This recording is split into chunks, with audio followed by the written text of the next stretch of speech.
Yesterday there was talk of like, hey, 6 to 9 months behind. I think now it's maybe 2 or 3.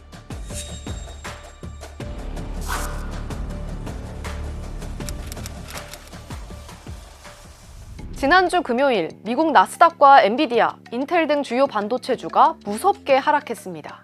일본과 타이완 기술주도 동반 급락했습니다. 여러 악재가 겹친 하락이었지만 직전 공개된 중국 문샷 AI의 오픈웨이트 모델 키미 K3가 투매에 기름을 부은 요인으로 지목됐습니다. 키미 K3는 2조 8천억 개의 매개 변수와 100만 토큰의 처리 능력을 갖춘 세계 최대 규모의 오픈웨이트 AI 모델입니다. 장시간 이어지는 코딩과 복잡한 업무에 강점을 보이는데 독립평가기관 발스 AI의 종합평가에서 37개 모델 가운데 2위에 올랐습니다. 1위인 엔스로픽 최신 모델과의 격차는 단 0.4점. 문샷 스스로 전반적인 성능은 아직 최상위 모델에 못 미친다고 인정했지만 프론트엔드 코딩 리더보드에서는 미국 최신 모델들을 제치고 1위에 오르기도 했습니다. 특히 가격이 시장에 충격을 줬는데요. 100만 토큰당 입력 3달러, 출력 15달러. 공시 가격 기준으로 GPT 5.6 솔보다 40에서 50%, 엔트로픽 페이블 5보다 약 70% 저렴합니다. 문샷 AI는 이달 말 모델의 가중치도 공개해 충분한 장비를 갖춘 기업과 정부가 자체 서버에 설치하고 용도에 맞게 수정할 수 있도록 할 계획입니다. 미국 기업들이 최상위 모델 개발에 천문학적인 돈을 쏟아붓는 사이 중국은 성능 격차가 크지 않으면서 훨씬 저렴한 대안을 내놓는데 성공한 겁니다. 그동안 미국 반도체주는 AI 개발에 막대한 첨단 반도체가 필요하다는 기대 위에서 상승해왔습니다. 하지만 비용 효율적인 키미 K3가 등장하면서 시장은 미국의 천문학적인 AI 투자비가 정말 그만큼의 수익으로 돌아올지 의심하기 시작했습니다. 키미 K3가 과열 논란에 휩싸인 AI 시장의 가장 민감한 부분을 건드려버린 겁니다. 지난 5월 문샷 AI가 조달한 자금은 약 20억 달러, 같은 달 엔트로픽이 유치한 650억 달러의 약 30분의 1입니다. 규모가 작은 중국 스타트업들이 상대적으로 적은 자본으로 미국과 성능 격차를 좁히고 있음을 단적으로 보여줍니다. 지난해 딥시크 R1이 딥시크 쇼크를 일으킨 데 이어 최근 즈프 AI의 GLM 5.2도 코딩과 AI 에이전트 분야에서 미국 모델을 바짝 추격했습니다. 중국 오픈소스 생태계를 연구하는 스탠퍼드대 그레이엄 웹스터 교수는 미중 최상위 모델의 격차 추정치가 6개월 안팎으로 모이고 있다며 대단한 리드가 아니다라고 평가했습니다.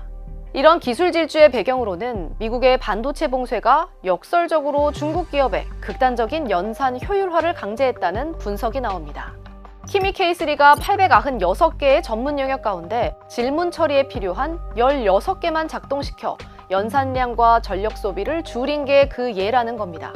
여기에 공개된 기술을 서로 활용하는 생태계, 중국 정부와 대형 기술 기업의 지원이 추격 속도를 높였습니다. 그런데 미국은 또 다른 지름길이 있었다고 확신합니다. 중국 기업들이 미국 AI의 답변을 대량으로 빼내 자신들의 모델에 학습시켰다는 이른바 적대적 증류입니다. 증류는 뛰어난 대형 모델을 선생님 삼아 그 답변을 다른 모델에 반복 학습시키는 방식입니다.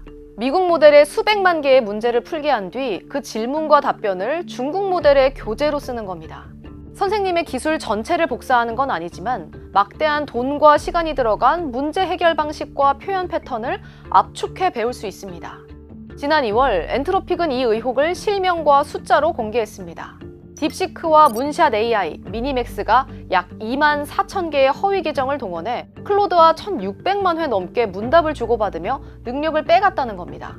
미니맥스가 1,300만 회로 가장 많았고 문샷 AI가 340만 회로 뒤를 이었습니다. 그렇습니다. 이번에 세계를 놀라게 한 키미 K3를 만든 바로 그 회사입니다. 엔트로픽이 지목한 문샷의 표적은 에이전트 추론과 도구 사용, 코딩, 컴퓨터 조작 능력, 공교롭게도 K3가 내세우는 강점과 상당 부분 겹치는 대목입니다. 수법도 치밀했습니다. 한 중계망은 2만 개가 넘는 계정을 동시에 굴리며 훔치는 트래픽을 정상 이용자 트래픽에 섞어 추적을 피했습니다. 엔트로픽은 딥시크 계정들의 경우 특정 연구원까지 추적해냈다며 반체제 인사나 당지도자 관련 민감 질문을 회피하는 답변을 뽑아간 정황, 즉 검열 학습 가능성까지 거론했습니다. 같은 달 오픈 AI도 딥시크가 자사 모델을 표적으로 삼고 있다고 미 의회에 경고했습니다. 의혹을 제기한 당사자는 지난주 에스펀 안보 포럼 무대에 직접 올랐습니다. I do think the distillation challenge is real, and it is shrinking the lead. We are now shutting down accounts that are facilitating this distillation on the order of millions of accounts per week. 차브라 총괄은 미국의 AI 우위가 현재 6개월에서 9개월인데 증류가 없었다면 1년에서 18개월까지 벌어졌을 것이라고 추산했습니다. 훔친 답안지가 격차의 절반을 지워버렸다는 얘기입니다. 같은 무대에 있던 유스코프 CEO는 뼈있는 농담을 던졌습니다. Isn't it fascinating how the word distillation has become a synonym for stealing stuff? Yeah. Distillation used to be bourbon, it used to be vodka. 미 백악관 과학기술정책실은 증류가 국가안보 위협이라는 메모를 냈고 제재 목록 등재와 정부 조달 배제 같은 대응 수단이 거론되기 시작했습니다. 정부 내에서 심각한 논의가 이어지고 있다고 백악관도 인정한 상황. Obviously, these conversations are taking place, and again, they're of the utmost importance, not just for our national security, but to ensure America remains dominant in this space. 엔트로픽은 더 근본적인 경고도 내놨습니다. 훔쳐배운 모델에는 원본의 안전장치가 없고 그런 모델이 오픈소스로 풀리면 어떤 정부도 통제할 수 없게 된다는 겁니다. 이렇게 수단 방법 가리지 않고 기술 격차를 바짝 좁힌 중국. 이제 세계 AI 시장의 주도권을 노립니다. 중국이 발신하는 메시지는 명확합니다. 미국은 기술을 통제하지만 중국은 더 많은 나라에 AI의 문을 열겠다는 겁니다. 人工智能发展不应该是某个国家的独奏，而应当是全球合作的交响。 말만이 아닙니다. 연설을 전후해 러시아, 파키스탄 등 29개국이 상하이에 본부를 둔 세계 AI 협력기구 설립 협정에 서명했고 중국은 향후 5년간 개발도상국에 5,000개의 AI 교육 기회를 약속했습니다. 실제 중국 모델은 일부 성능에서 뒤지더라도 가격이 낮고 개방성이 높습니다. 가중치가 공개되면 각국의 언어와 산업에 맞게 수정할 수도 있습니다. 자체 AI 개발이 어려운 신흥국과 중소기업에는 최고 성능보다 가격과 접근성이 앞서는 중국 모델이 더 매력적일 수 있는 겁니다. 이런 틈을 노려 세계의 개발자와 기업을 자국 생태계로 끌어들이고 중국식 기술 표준을 넓히는 것, 이른바 AI 1대1로입니다.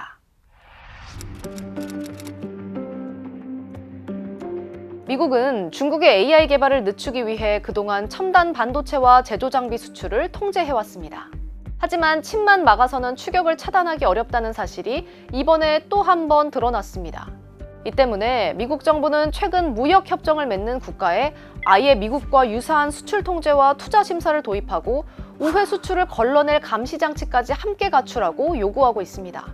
이런 요구가 얼마나 노골적인지 제이미슨 그리어 미국 무역대표부 대표는 말레이시아와 인도네시아, 아르헨티나와 에콰도르는 미국의 요구를 받아들였다면서 주권 문제를 이유로 망설이는 한국과 일본, EU의 불만을 공개적으로 드러내기도 했습니다. Now, it's harder, and I'll be really clear, right? With Japan and Korea and the EU, they have hesitated on this, surprisingly. Every country comes, they say, well, what about sovereignty? I don't really like that excuse. 중국과 모든 거래를 끊으라는 뜻은 아니라고 했지만 미국 시장과 첨단 기술에 접근하려면 미국의 경제안보 기준에 동참하라는 요구인 건 분명합니다. 중국의 어떤 장비의 수출을 제한할지, 중국 자본의 첨단 기업 투자를 어디까지 심사할지, 한국의 정책을 미국과 발맞추라는 압박이 커지고 있습니다. 이 문제에 대해 한국은 세 가지 이해관계가 동시에 걸려 있습니다. 한국은 미국의 첨단 반도체 공급망과 수출 통제 체계에 깊이 들어가 있습니다. 동시에 삼성전자와 SK하이닉스는 중국의 생산시설과 고객을 두고 있어 통제가 강화되면 중국 사업의 불확실성이 커질 수 있습니다. 한국 기업에는 저렴하고 자체 서버에서 운용할 수 있는 중국의 오픈웨이트 모델도 매력적인 선택지입니다.